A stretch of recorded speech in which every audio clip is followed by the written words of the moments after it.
여러분 안녕하세요. 오늘은 혼자입니다. 둘이 같이 하다가 혼자 하려고 하니까 많이 어색한데 이성훈 박사에게 긴급한 일이 생겨서 오늘 부득불 제가 혼자 하게 됐습니다. 좀 연기를 해서 같이 하면 좋겠다 이런 생각도 했었는데 이성훈 박사하고 둘이 이 유튜브를 하면서 일주일에 2번씩 올리면 좋겠고 화요일 목요일에 올리면 좋겠다. 그래서 이제 거기에 맞춰 가고 있는데 그 약속을 또 지키는 것도 또 중요하지 않나? 이렇게 생각이 돼서 혼자라도 하자. 이렇게 해서 오늘은 여러분들 혼자 만나 뵙게 됐습니다. 유튜브를 시작한 지 한 달 조금 넘었는데요. 그동안 현대적인 사회복지, 사회사업이 어떻게 시작됐는가, 그리고 중요한 것이 무엇인가, 이런 것들을 좀 생각해 보는 그런 시간들이었었죠. 그래서 선구자들의 그런 활동들, 저작들을 좀 우리가 찾아보고 같이 생각해 보는 그런 시간을 가졌습니다. 오늘서부터는 이제 또 새로운 여행을 시작하려고 합니다. 그 여행은 하나는 사례관리 여행이고 다른 하나는 커뮤니티 실천 여행입니다. 지역사회 복지 여행이죠. 제가 여행을 참 좋아하기 때문에, 물론 여행을 안 좋아하는 사람들은 별로 없겠지만 여행을 참 좋아하기 때문에 그래, 사례관리를 탐구해 나가는 것도 여행하는 것처럼 하자. 커뮤니티 실천도 여행하는 것처럼 탐구해 나가자. 이렇게 생각을 해서 이제 여행을 시작을 하도록 하겠습니다.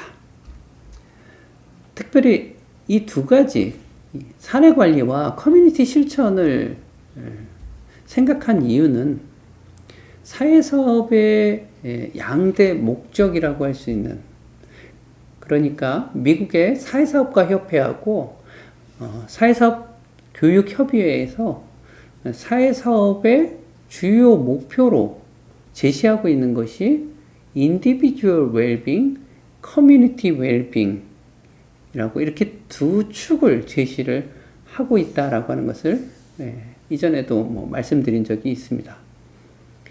Individual Well-being과 Community Well-being, 이 두 가지를 추구해 나가는 것이 사회복지 전문직의 중요한 두 가지 목적인데요. 그 목적을 이루어가기 위한 구체적인 과목, 분야, 방법론으로서 사례관리와 커뮤니티 실천을 저는 두 가지로 대표로 해서 한번 쭉 탐구해 나가려고 그렇게 생각을 하고 있습니다. 그래서 앞으로 화요일에는 사례관리 관련된 부분들을 다루고, 그리고 목요일에는 커뮤니티 실천에 관련된 부분을 다루려고 하고 있습니다. 이 두 가지와 관련돼서는 특별히 제가 현장의 선생님들하고 같이 계속 스터디하면서 쓴 책이 사례관리 책도 있고 커뮤니티 실천 책도 있는데 그 두 가지를 중심으로 해서 탐구해 나가려고 이렇게 하고 있습니다. 자, 먼저 사례관리입니다. 여러분들, 사례관리 정말 사회복지 분야, 또 사회복지 분야가 아니라 간호 분야, 그리고 요즘은 공공 서비스 분야, 이런 데서도 사례관리가 너무나도 보편화되어 있죠. 그래서 아마 사례관리 서비스와 연관되지 않은 사회복지사들은 아마 거의 없지 않을까 이렇게 생각이 되네요. 직간접적으로 어떤 형태로든지 연관이 됐을 거예요. 그리고 참 이 사례관리와 관련돼서도 많은 기관과 많은 실무 전문가들이 이것을 수행하고 있다 보니까 사례관리의 모습이나 이런 것들이 굉장히 다양하게 운영이 되어 있고 다양한 모습으로 이렇게 인식되고 있습니다. 그래서 저는 항상 공부를 해 나갈 때 제가 사회복지 분야에서 분야들을 탐구해 나갈 때 그 분야를 제대로 이해하기 위해서 늘 하는 작업은 처음 시작점에 가서 보는 일입니다. 어떻게 시작이 됐는가, 어떤 과정을 거쳐왔는가 라고 하는 것인데요.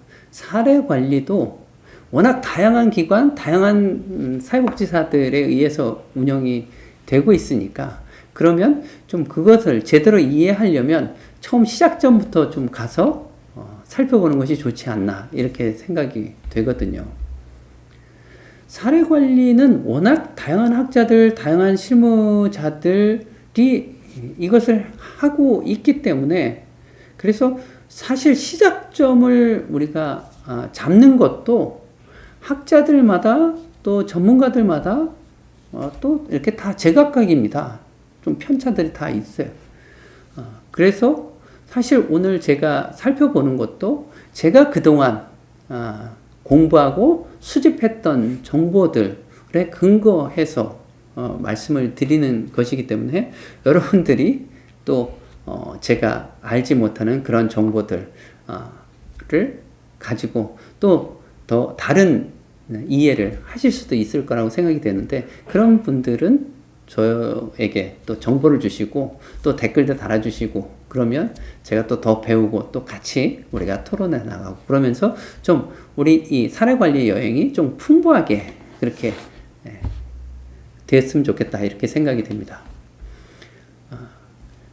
다양하게 규정이 되고 있지만 그래도 대부분의 학자들이나 저서나 이런 데서 동의를 하는 것은 사례 관리의 출발점은 대개 그 뿌리는 세틀먼트 운동과 COS 활동에 두고 있습니다. 세틀먼트 활동에서 사례 관리의 원시적인 그런 모습들을 우리가 살펴볼 수 있고요. 그 다음에 COS라고 하는 것은 자선조직 협회 활동이죠. 그래서 많은 구제기관들이 함께 네트워크를 형성해서 그래서 자료들을 공유하고 중복과 누락을 방지하고 보다 더 전문화된 서비스들을 만들어 갔던 그런 활동들 그것이 우리가 COS 활동이다 이렇게 보여지는데 그 세틀먼트 활동하고 COS 활동에서 이루어졌다 처음 시작이 됐다라고 대부분 인정을 하고 있습니다. 그러면 처음에 COS에서 그리고 세틀먼트에서 어떤 활동들을 했는데 그것을 사례관리의 초기 모습으로 우리가 인식하느냐라고 하는 것에서 먼저 세틀먼트를 우리가 생각을 해보면 세틀먼트는 사회개혁운동으로 우리가 규정을 짓고 있죠. 근데 사실 세틀먼트도 굉장히 다양한 모습으로 운영이 됐습니다. 기본적인 성격은 젊은이들, 지식인들 중심이기 때문에 사회개혁적 성격을 띠고 있지만 그 안에 들어가서 활동을 할 때는 여러 다양한 활동들을 했습니다. 보통 우리가 세틀먼트에 들어가서 거기서 거주하면서 활동하는 사람들을 세틀러라고 한다고 했었죠. 그런데 그 세틀먼트에는 이 세틀러들만 머물렀던 것은 아닙니다. 어떤 특정 세틀먼트 같은 데는 그 지역에 보면 정말 어렵고 힘든 사람들 그리고 잘 곳이 마땅하지 않은 사람들 이런 사람들 있을 거 아니에요. 그런 사람들이 세틀먼트에 들어와서 생활했습니다. 그런 세틀먼트도 있었어요. 그러니까 그런 어려운 사람들을 세틀먼트에서 살게 하고 그래서 세틀러들이 그 어려운 사람들의 생활이 중요합니다. 삶을 도왔던 거죠. 그 어려운 사람들이라고 하는 것은 우리가 보통 빈곤지역, 아프리카나 이런 데도 생각해 보면 빈곤지역, 가난한 사람들은 대개 질병의 문제가 있죠.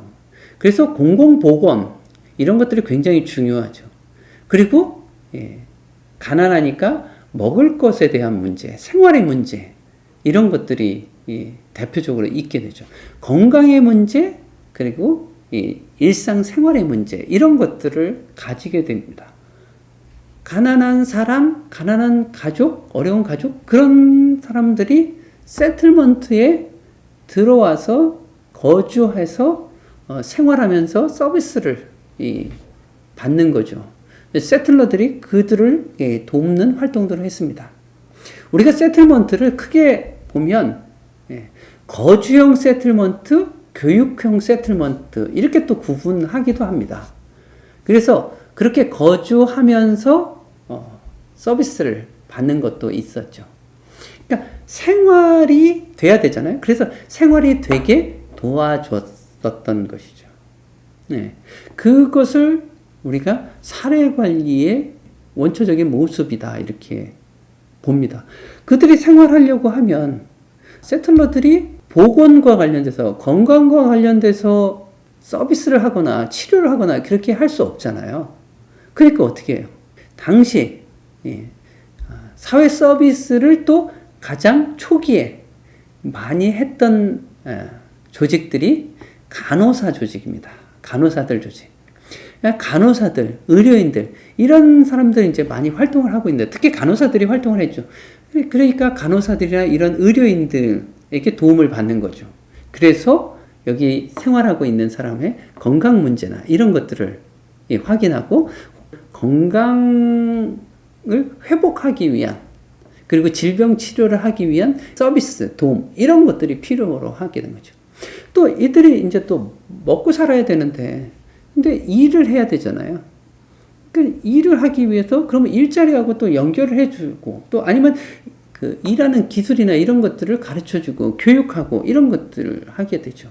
그러니까 생활이 가능하게 전반적으로 도와준 것 이런 모습들이 세틀먼트에 있었습니다. 그리고 COS 자선조직협회 활동 또 보면 자선조직협회 활동이라고 하는 것이 또 우리가 이전에도 살펴봤지만 산업혁명으로 인해서 도시화가 생기고 대규모 가난한 사람들, 빈민들이 생기고 그러다 보니까 이전에 구제의 방법이나 형태로서는 감당할 수 없게 됐다. 그렇게 돼서 구제기관들이 그러니까 연합해서 네트워크를 형성하고 그래서 그 빈곤에 대응을 했다라고 했었잖아요. 그들이 주안점을 둔 것은 뭐냐면 서비스의 중복과 누락입니다. 많은 어려운 사람들이 있었고 많은 기관들이 있었는데 서비스를 받는 사람은 또 계속 받고 서비스를 못 받는 사람은 못 받으니까 그러니까 서로 자선 조직 협회를 만들어서 그 서비스 제공되는 것들을 서로 공유하는 거죠. 그래서 COS 기관들에서는 케이스 리코딩이라고 하는 것을 했습니다. 그것은 세틀먼트에서도 마찬가지예요. 그 당시에 기관들은 그냥 어려운 사람들을 자원을 찾아서 연결해주고 끝나는 것이 아니라 그런 것들을 다 잘 기록으로 남겼습니다. 세틀먼트도 페이션트 리코딩이라고 하는 것이 있었고 그 다음에 COS에서도 케이스 리코딩이라고 하는 물론 표현을 그렇게 정확하게 하진 않았지만 성격으로 그 리코딩이라고 하는 것을 운영을 했습니다. 그 운영을 한 것은 여러 가지 이유가 있는데 대표적인 것은 서비스의 중복과 누락을 방지하기 위해서 서로 정보를 공유하기 위해서 한 것이 있었고 또 COS에서는 현금으로 도와주지 않았다 그랬잖아요. 그러니까 그들이 스스로 빈곤이나 그런 어려움들을 해결해 나갈 수 있도록 돕는 것에 목표가 되고 초점이 맞춰졌었던 거죠.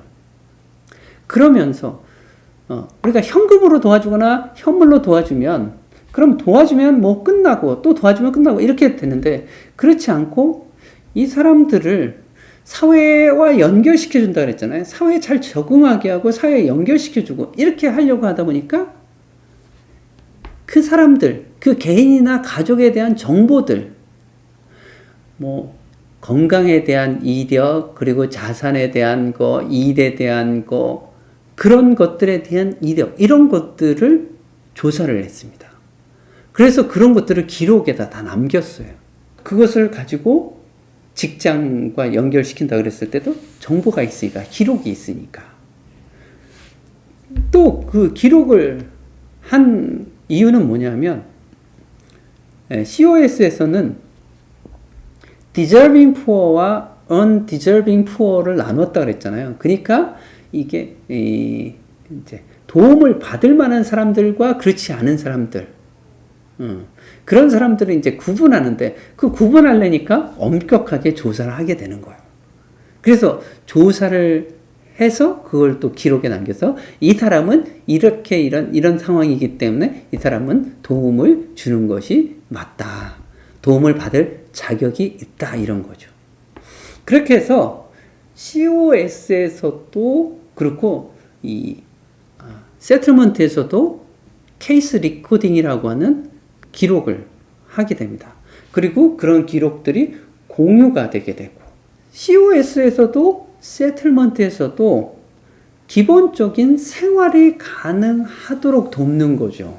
근데 대개는 의료 서비스하고 그리고 일상생활이 가능할 수 있는 그런 것.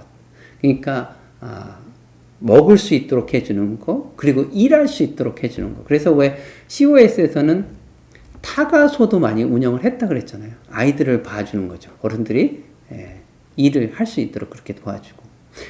그런 서비스들을 개인이나 가족 베이스로 해서 우리가 기록을 남기고 관리를 하고, 그래서 독립하게 하고 자립하게 하고 이렇게 도왔었던 겁니다. 우리가 1860년대, 70년대 요 후반에 세틀먼트와 COS의 이런 모습에서 그 사례 관리의 뿌리를 찾고 있습니다. 자, 그리고 사례 관리를 우리가 이야기할 때 사회 서비스라고 하는 개념이 중요합니다. 왜? 일상생활을 하는 데 있어서 개인이 가지고 있는 자원이나 뭐 역량 이런 거 가지고 해결이 되는 게 아니니까 당시에는 여러 가지 사회적으로 운영되는 서비스들이 있죠. 그 서비스들은 대개는 자원봉사 조직들에 의해서 운영이 됐습니다. 그래서 사회 서비스라고 하는 개념이 사례 관리에서는 굉장히 중요한데, 이 사회 서비스를 우리가 조금 이해할 필요가 있습니다. 개인이나 가족에게 사회 서비스를 연결하는 것이 사례 관리의 주된 역할 중에 하나였었기 때문에 사회 서비스라고 하는 말도 굉장히 광범위하죠. 그런데 우리가 또 현대적인 의미에서 사회 서비스의 출발이다라고 하는 것은 또 여러 가지 또 설도 있지만, 윌리엄 라트본이라고 하는 간호사입니다. 이 간호사가 리버풀의 이 빈민들을 대상으로 해서 간호 서비스를 제공하기 위해서 조직화한 게 있어요. 그래서 조직화해서 그 빈민들에 대한 보건 서비스를 제공하기 시작한 자원봉사 활동이죠. 거기서부터 통상적으로 사회 서비스가 이제 시작이 됐다 이렇게 봅니다. 그러면서 맨체스터에서도 그런 활동들이 이루어지고, 그래서 대개 사회 서비스의 초기 이 대표적인 그룹들, 주자들은 대개 간호사들입니다. 간호사들이 지역사회에서 가난한 사람들, 어려운 사람들에게 그러한 봉사활동들을 많이 했었거든요. 가난한 사람들, 빈민들에게 들을 대상으로 해서 서비스를 제공했던 또 사람들, 누구죠? 바로 사회사업가들이죠. 물론 세틀먼트 COS를 통해서 전문적인 사회사업이 만들어지긴 하지만 그 그쪽에서 활동하는 사람들을 우리가 이제 소셜 워커라고 한다면 원시적인 모습이죠. 그렇게 돼서 사회 서비스는 기본적으로 간호사들과 사회복지사들이 연합하게 됩니다. 협력하게 됩니다. 그래서 협력하면서 다양한 사회 서비스들이 운영이 되게 되죠. 근데 대개는 그런 것들이 이제 보건 서비스와 그 다음에 일상생활 지원 이렇게 되는데 그런 것들이 초기에 1800년대 후반 그 시기에 나타나게 됐다라고 하는 것입니다. 제가 오늘 유튜브를 좀 찍으면서는 사례 관리의 전반적인 역사를 좀 어느 정도 이렇게 좀 얘기할 수 있지 않을까 이렇게 생각했는데 제가 이제 처음 하다 보니까 좀 오판을 했네요. 처음 시작점의 그런 모습들을 몇 가지 살펴봤는데 벌써 시간이 꽤 지났습니다. 그래서 오늘은 여기까지 하고 그리고 다음 시간에 그러면 1920년대에서부터 본격적으로 이 사례 관리가 이제 시작이 되게 되는데 그 사례 관리가 보건의료 쪽에서 간호 쪽에서 운영이 되게 되는 그런 과정과 그 다음에 사회 사업 쪽에서 사례 관리가 정착되게 되는 그런 과정들을 한번 사례 관리를 또 역시 투 트랙으로 계속 살펴나가도록 하겠습니다.